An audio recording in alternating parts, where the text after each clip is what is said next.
আমরা 3 প্রতি সম্মেলন কেন্দ্রে যাবো, সেখানে অবস্থান করবো, সরকারকে জানাবো, দেশকে জানাবো, রাষ্ট্রকে জানাবো, দাবি আদায় না হওয়া পর্যন্ত সংগতি সম্মেলন কেন্দ্রে অবস্থান করবো। প্রিয় সাথী বন্ধুগণ, আপনাদের রক্ত যদি বারুদ না থাকে আর পবিত্র রক্ত যদি বারুদ না থাকে, মনে রাখবেন পৃথিবীর কোন শ্রমিক আন্দোলন, কোন ছাত্র আন্দোলন এখন পর্যন্ত করতে হয়নি। আপনারা যদি নিজের মনের সাথে কমিটমেন্ট করে থাকেন, দাবি আদায় করার জন্য মাঠে এসেছেন, আপনারা এলোমেলো ঘোরাঘুরি না করে আমাদের সামনে চলে আসবেন।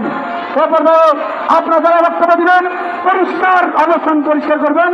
আমরা এই নীতিমালা বাতিল চাই, নতুন নীতিমালা জারি চাই এবং আমাদের কমিশনের উপর সেই রিপোর্ট বাস্তবায়ন চাই। সংক্ষেপ বক্তব্য হবে, মূল জিনিসগুলো তুলে ধরবেন।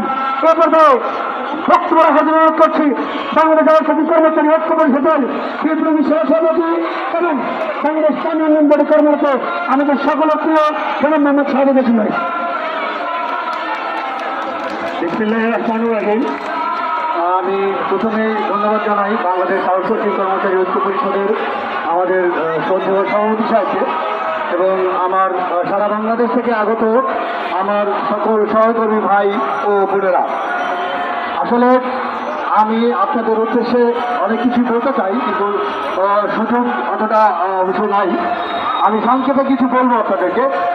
গত 6 তারিখে আমরা যখন শ্রম ভবনে আসলাম,